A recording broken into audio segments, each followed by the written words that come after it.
mi parte voy a poner con respecto a lo que son los artículos y ya las diferencias de las etapas.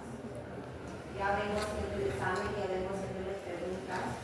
No tengo todavía todas las preguntas que me dio la licenciada Mary, pero sí, ya más o menos me pega la mitad del examen. Por favor, chicos, lean. Tienen que leer e interpretar. No va a estar para niños inicial que quieran que esté la respuesta ahí, no. Tienen que saber interpretar lo que no les está pidiendo. Bien, entonces empezamos con el tema de lo que es un Los objetivos que tenemos el día de hoy es que podamos comprender lo que es la intestinal, que ustedes saben un poco de conocimiento de eso, porque acá vemos la parte de lo que son los probióticos, los prebióticos, los simbióticos. Vamos a definir inmunonutrición, ver la parte de evaluar lo que son los inmunonutrientes que van a ayudar con la parte de lo que es la inmunidad. Y eso de acá son 3 inmunonutrientes sobre todo, ¿no? Arginina, glutamina y el omega 3. Y por último, lo que vamos a hacer es tratar de proponer estrategias de cómo ayudaríamos a mejorar con el tema de inmunonutrientes para el tema de la inmunidad. La inmunonutrición emerge como una herramienta clave para poder modular nuestro sistema inmune. Entonces, la microbiota intestinal va a estar compuesta por más de 100 millones de microorganismos. ¿Qué es microbiota? ¿Qué entienden ustedes por microbiota?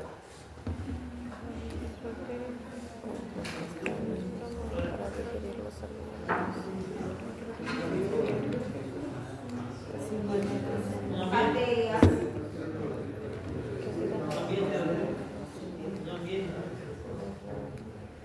Son bacterias, virus o hongos, pero que van a ayudar de una manera positiva a nuestro organismo.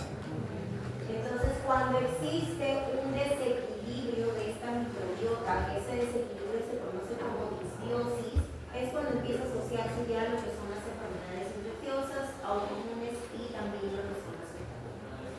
En este cuadro podemos ver una comparación con respecto a lo que es la inmunidad innata y la inmunidad adquirida. La inmunidad innata, ustedes ya conocen, esta de acá se presenta dentro de unas pocas horas, ¿no? ¿Cuáles son las células que se ven acá? Los macrófagos y los macrófilos. El reconocimiento no es específico y no tiene memoria inmunológica.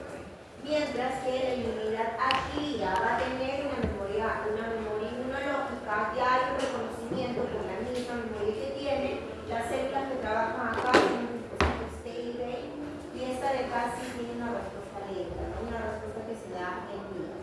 Inmunidad adquirida es ¿por qué? Porque entra el microorganismo, va reconociéndolo y ya se queda ahí. Si nuevamente pasa el tiempo, vuelve a ingresar, ese microorganismo ya es reconocido, ¿no? Ya se queda. ¿Qué tipo podemos decir de repente? ¿Para qué le ponen las vacunas? ¿Con qué finalidad? De tener ¿qué? Inmunidad adquirida. Así es. Porque sabemos, por ejemplo, la varicela, que actualmente ya tiene vacunas unos años atrás, tenía, pero ahora ya tiene la vacuna, la varicela, cuando está guardada en el organismo, a futuro, en los adultos, cuando les baja las defensas, que decimos, o el sistema inmune está bajo, ¿con qué enfermedad se presenta?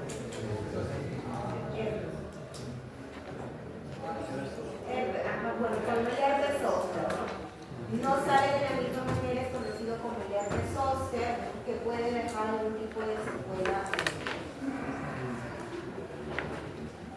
Acá dentro de lo que es este tema, vamos a ver lo que es la parte del sistema gastrointestinal. El intestino como un órgano inmunológico, donde vemos que lo que es el tejido linfoide asociado a mucosa intestinal. Este tejido tiene unas células inmunes que van a trabajar como si fuera un conjunto de un ejército. ¿Qué hace el ejército? Proteger. Lo mismo va a pasar. Entonces, estas células inmunes son nuestro ejército de protección. ¿Por qué? Porque entre 70 y 80% de las células nos protegen en la parte gastrointestinal. ¿Cuáles son las funciones que pueden tener las células? Son en realidad diferentes funciones. Unas pueden ser productoras de lo que son la inmunoglobulina A, otras van a regular lo que la tolerancia a los alimentos. Esto significa evitar que existan las intoxicaciones alimentarias, ¿no? Y luego sirven como defensa de los patógenos. ¿Qué es la microbiota intestinal? Lo que les preguntaba. La microbiota es un conjunto, se podría decir, o una comunidad microbiana, donde tenemos lo que son las bacterias, los virus y los hongos. ¿En qué van a ayudar? Van a fermentar lo que es una fibra dietética. Por eso es de que si no tenemos un consumo adecuado de fibra o no tenemos un consumo de una nutrición adecuada, ¿qué vamos a provocar en el cuerpo? Vamos a provocar un desequilibrio de esta microbiota.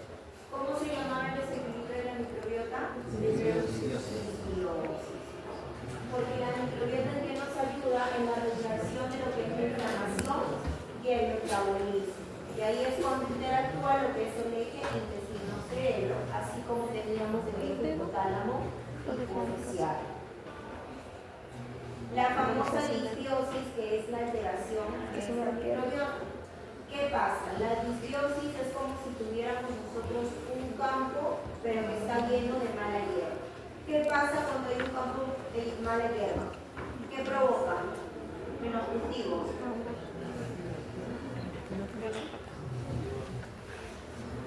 No hay crecimiento de repente de las plantas, ¿no? Porque la mala hierba no lo permite.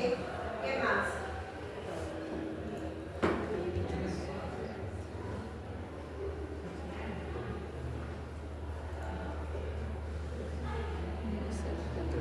Les estoy poniendo ejemplos fáciles para que ustedes entiendan. Su disbiosis es un campo con mala hierba. Si hay mala hierba, no hay crecimiento, hay incluso una infestación de algún tipo. ¿Qué pasa con las plantas? Las plagas, ¿no? En este caso, entonces, en la disbiosis, en nuestro sistema gastrointestinal, provoca que exista un aumento de la inflamación. Entonces, al aumentar lo que es el tema inflamatorio, hace que la permeabilidad se rompa o aumenta la permeabilidad intestinal. Y esto provoca una endotoxemia por el aumento de las endotoxinas, provocándonos como final una enfermedad. ¿Qué tipo de enfermedades decíamos que provocaban la famosa disbiosis? Metabólicas, ahí pueden ser también las enfermedades infecciosas, ¿no?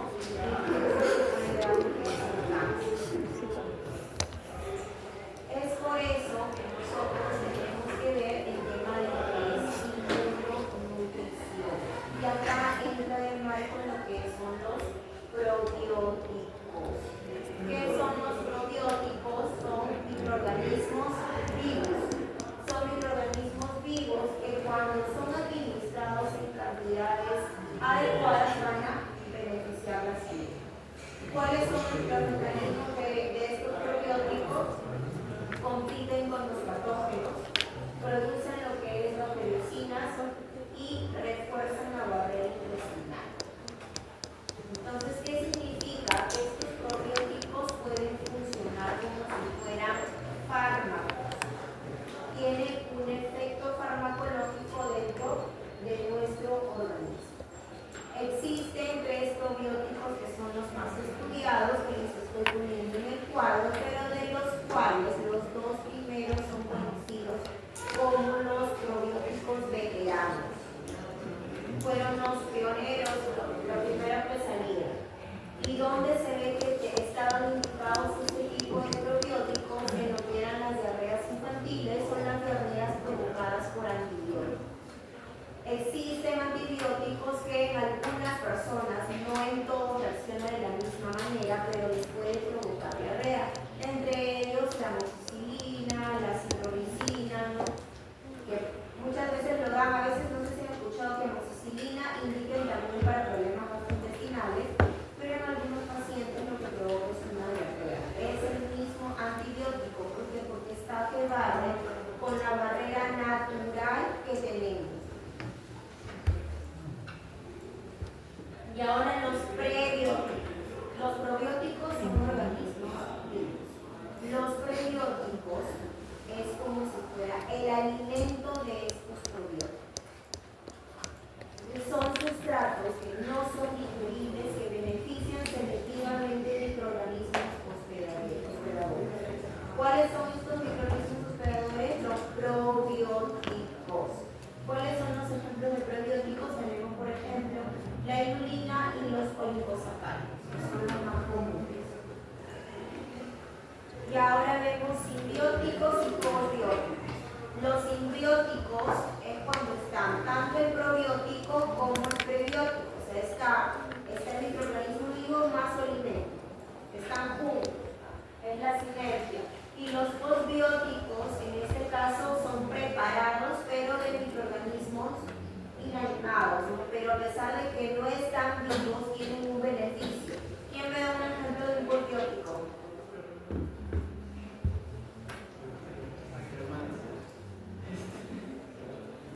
en donde les administran muchas veces microorganismos inanimados para que pueda ayudar a la inmunidad adquirida.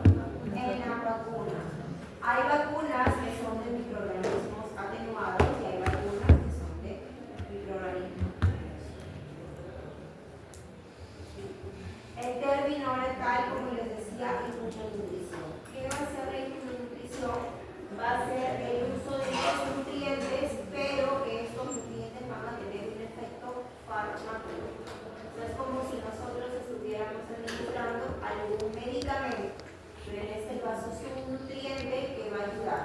¿Cuáles son los tres inmunonutrientes clave? Glutamina, arginina y el omega 3. Glutamina, algo mencionó su compañera en la ponencia anterior de la glutamina. Hablemos un poquito de glutamina. ¿Cuáles son las funciones de la glutamina? Ayudan con los sustratos para lo que son los linfocitos y los enterocitos. Van a ayudar al aumento de la producción de lo que es el glutatión. Lo tienen que ver acá como un antioxidante. Disminuyen la apoptosis de células intestinales. ¿Qué es apoptosis? Muerte celular programada. Muerte celular programada. Entonces, ¿esto beneficia o no beneficia? No, no dice. Porque estamos hablando de que va a funcionar como un fármaco. Entonces, al reducir la apoptosis, estamos hablando de que la apoptosis de ciertas bacterias o ciertos virus que entren a nuestro organismo. Y existe un estudio, ¿no?, que se ha hecho donde nos refiere que el uso de glutamina va a disminuir lo que son las infecciones nosocomiales en los pacientes piuros.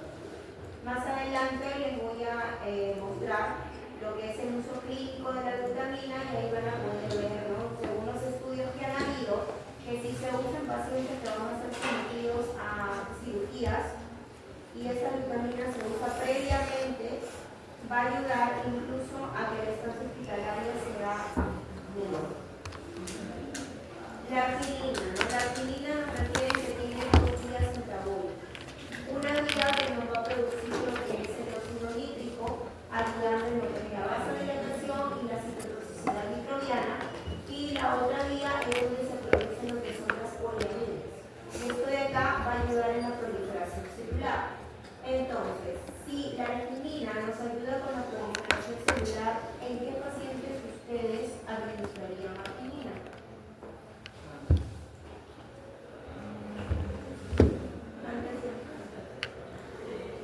Pero sí, está bien.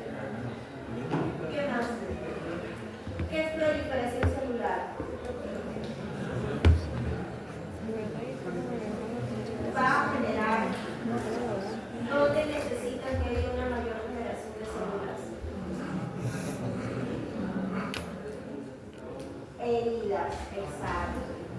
Esto va a ayudar en lo que son las heridas. Pero, acá tenemos que entender. ¿Qué nos dice?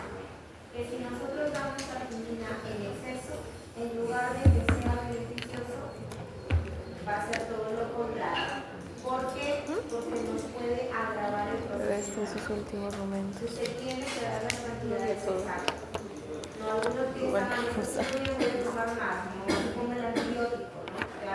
No. Entonces, no, las cantidades tienen que ser las exactas, porque si vamos al extremo, provocamos todo lo contrario y provocamos mayor inflamación. Y acá por último tenemos lo que es el omega 3, que ayuda como antiinflamatorio. ¿Por qué? Porque disminuye lo que es la interleucina 6 y el factor de necrosis tumoral. Aumenta la actividad de los natural killer. Las células natural killer, ¿en qué inmunidad estaban? Va a aumentar el tema de lo que son los probióticos y existe un estudio donde nos habla que el omega 3 ayuda en lo que es la toxicidad en pacientes oncológicos que son sometidos a quimioterapia.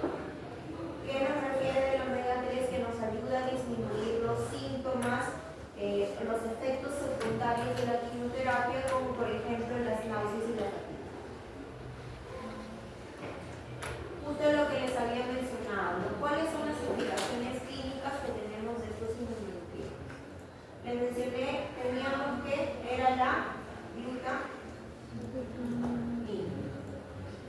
¿Qué nos dice con respecto a las aplicaciones clínicas? ¿No? Que hay un metaanálisis del año 2024 donde el estudio nos dice de que al administrar los inmunonutrientes vamos a disminuir de un 30% de las infecciones postoperatorias. Disminuimos lo que es la estancia hospitalaria de 2 a 3 días. ¿Y cuál es el protocolo de administración? De 5 a 7 días previos a una cirugía. En quimioterapia, ¿no? Que les hablaba de los pacientes oncológicos, que si damos, en este caso nos habla del omega 3, disminuimos lo que son los síntomas de la quimioterapia, como náuseas y fatiga, y si administramos glutamina, y ahí está la dosificación de 30 gramos al día, disminuye lo que es la mucositis grado 3 a 4 en un 40%. Y acá vemos lo que es dermatitis atópica o pacientes relacionados a las alergias, pero específicamente en lo que son gestantes y lactantes. Si nosotros administramos probióticos en una gestante que tenga algún proceso alérgico o que sabemos que este neonato tiene factores para producir algún tipo de alergia, nos refiere el estudio de que se disminuye en un 50% la incidencia de un eczema infantil. ¿Eso qué significa? Que nosotros podemos prevenir cierto tipo de enfermedades. Algo que realmente lo hace, no lo hace, porque podemos conocer el componente alérgico, sí. ¿Cómo se conoce? Por medio de la historia clínica, ¿no? Saber si tenemos papás alérgicos o no, qué tipo de reacciones alérgicas han tenido. Si administramos a una gestante, le vamos a ayudar a la gestante y a su recién nacido. Pero si ya tenemos al lactante y sabemos que es un lactante que tiene componente alérgico y le empezamos a dar probióticos, vamos a disminuir también lo que es el eczema infantil. Y la enfermedad del COVID-19 con los inmunonutrientes también lo mencionamos. ¿Qué es lo que pasa acá? Con respecto a esto, en el COVID-19, la disbiosis aún permanece en nuestro cuerpo a pesar de que el virus ya se ha ido. En pacientes que han tenido COVID-19, a pesar de que ya no tengan el virus en el cuerpo, nos refiere que existe aún una disbiosis que permanece por meses. Y esta disbiosis lo que provoca es síntomas gastrointestinales. El COVID-19 no solamente tenía síntomas respiratorios, sino también había síntomas gastrointestinales que eran la diarrea frecuente, ¿no? A veces tenían 10, 20 o 30 cámaras al día. En este caso, con respecto al COVID-19, el estudio refiere que si se le administra probióticos a estos pacientes, van a disminuir lo que es la duración de los síntomas gastrointestinales. Y ahora vemos las estrategias. ¿Cuáles creen ustedes, entonces, después de todo lo dicho, que sean las estrategias o las recomendaciones para que nosotros podamos optimizar nuestra inmunidad? O en todo caso, la de los pacientes. Primero, que tengamos lo que es una dieta mediterránea y que haya contenido de fibra. ¿Qué les decía? Que si no se consume la fibra en cantidades adecuadas, iba a provocar una disbiosis. Que evitemos usar antibióticos innecesariamente, porque muchos se automedican. ¿Qué pasa cuando usan antibióticos cuando no es necesario? Para las famosas gripes. Resistencia. ¿Qué significa eso? Que posteriormente ese antibiótico no va a ser efectivo y van a necesitar un antibiótico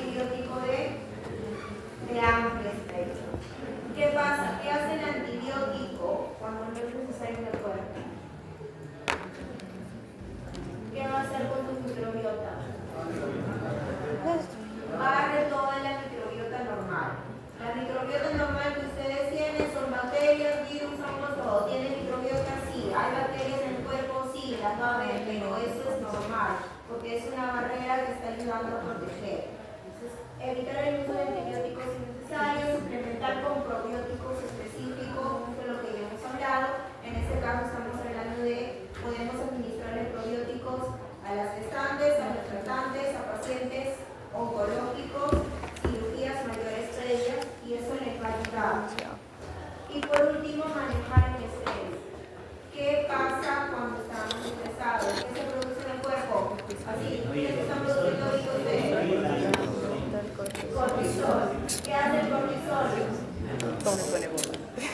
Mayor, produce mayor inflamación. Así que tranquilos, chicos. Susana con su pedido. Baja, hágale más. Sí, baja. Baja, pero de que sube porque no termina de todo.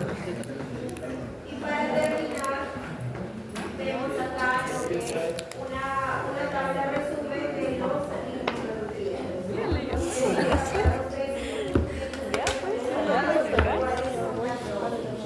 ¿cuál era el inmunonutriente que tenía que darse dosis adecuadas? La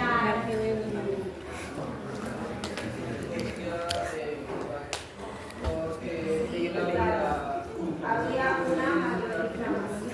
Entonces la glutamina ayuda en qué?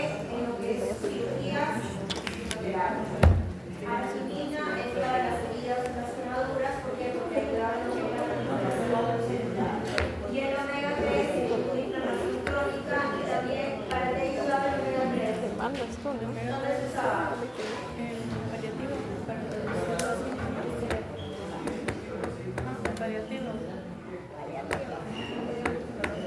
¿En qué pacientes? Omega 3. Pacientes que han recibido quimioterapia. ¿Qué nos ayuda? Síntomas, ya no tienen náusea. Para concluir entonces, la microbiota intestinal es clave para Ese seminario lo he hecho mi padre. ¿Qué te dije? Mango.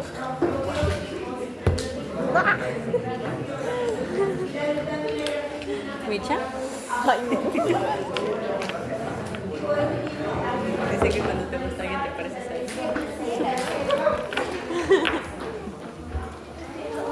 Ahí te ves.